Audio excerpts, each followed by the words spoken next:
Sud Radio, la radio du rugby. Le conseil de classe. Conseil de classe exceptionnel pour cette 30e journée de Pro D2. On rappelle les résultats. La victoire de Brive face à Biarritz 34-10, de Valence Roman à Colomiers 23-14. Le succès d'Aix-en-Provence face à Grenoble 44-20, de Soignies-Angoulême face à Béziers 30-16. Aurillac a battu Montauban 27-22.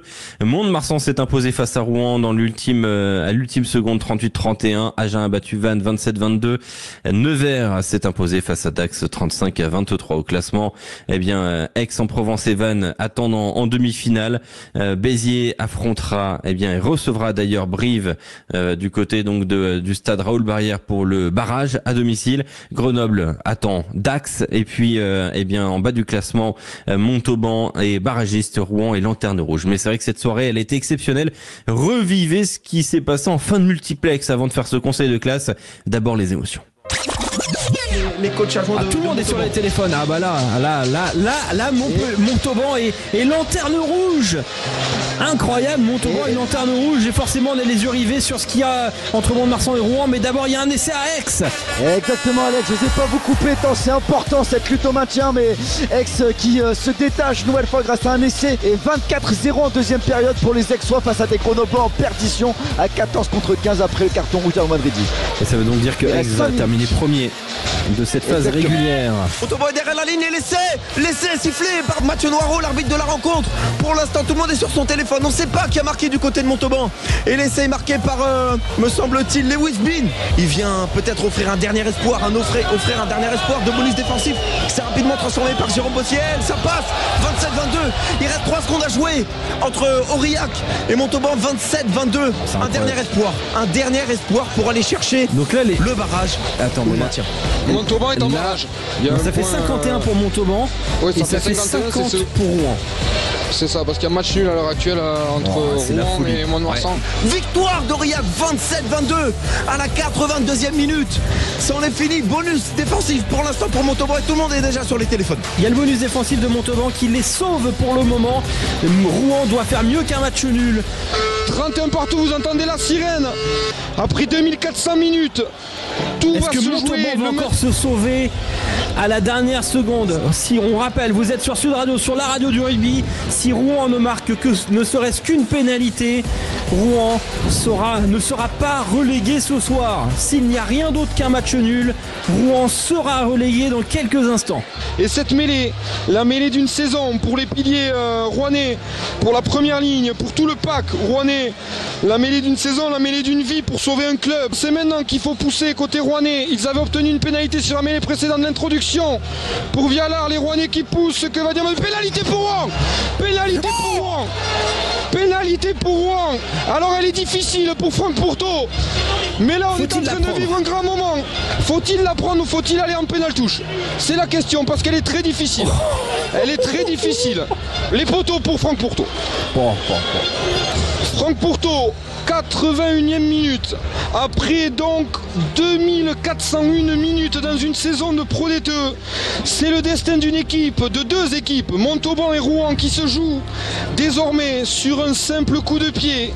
La pression sur les épaules du buteur rouennais Franck Pourteau, qui a la balle d'un barrage pour éliminer Montauban, pour que Montauban descende en national. Pour Franck Pourteau, le demi-ouverture, c'est parti.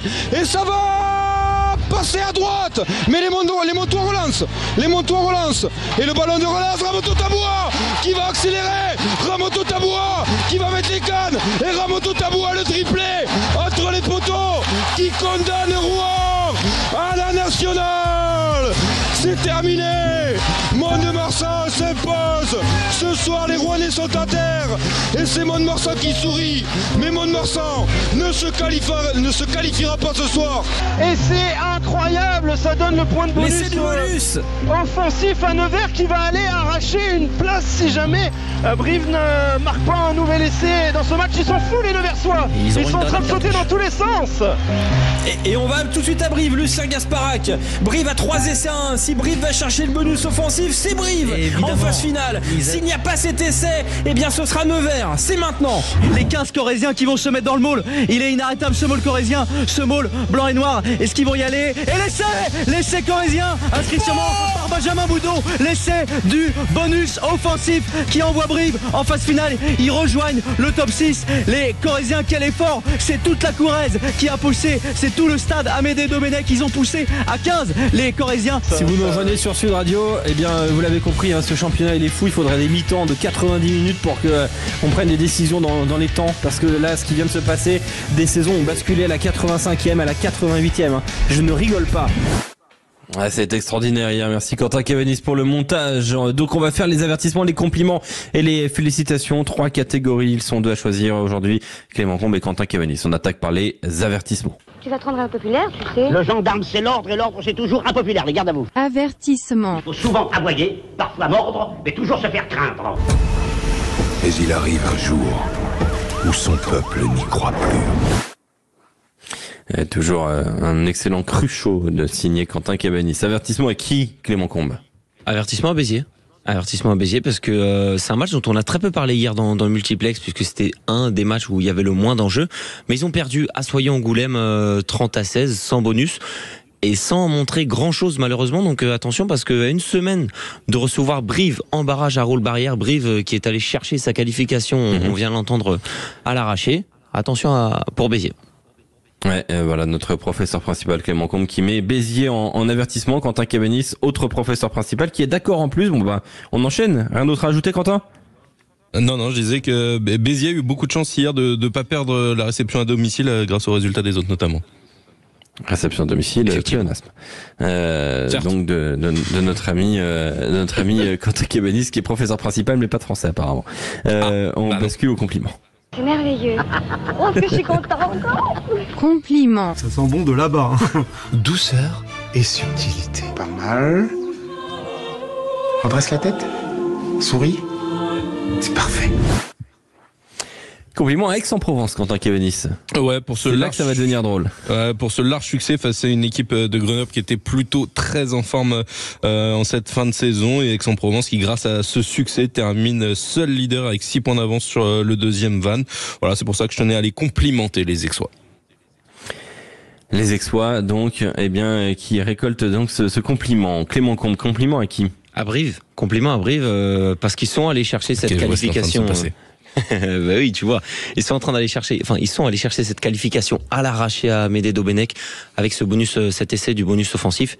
Ils restent dans le top 6 et ils ont tout à jouer à Béziers la semaine prochaine. Alors, monsieur le proviseur, Lucien Gasparac va devoir trancher. Eh ben je tranche. Le Dirlo va devoir trancher, mais je dois du coup faire une explication. Jingle des félicitations et je vous explique après. Mesdames et messieurs et chers enfants de tous âges, bienvenue. Félicitations. On est déjà dans une utopie.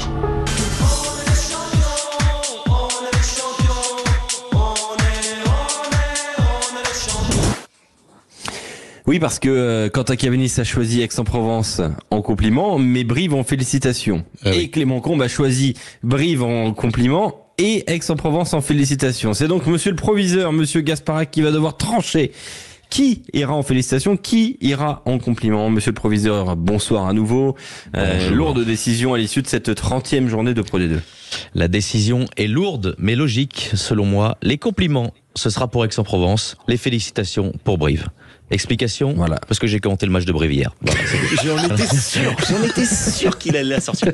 Non, mais je pense qu'il y avait plus d'enjeux pour les brivistes et le fait d'aller chercher à la 82e. Voilà, c'est ça. Amédée Domenech en fusion. Provence Rugby finit invaincu à domicile. Ils ont une demi-finale, ils ont une semaine de repos, un groupe au frais et une demi-finale à domicile. Mais c'est sur la journée, monsieur, c'est pas sur la saison. Oui, mais cette victoire bonifiée représente. Merci Quentin. Non, mais l'important c'est de se placer dans le temps. Toi, t'es sur toute la saison, forcément. Ils battent la meilleure équipe de la fin de saison. C'est vrai aussi. Avec le bonus. Les félicitations. On ne conteste pas monsieur le proviseur. Donc du coup, félicitations à Brive, compliment à Provence Rugby, avertissement à Béziers. On est d'accord là-dessus? On est bon. Eh ben, voilà. C'est un très joli conseil de classe de la 30e journée de Pro D2.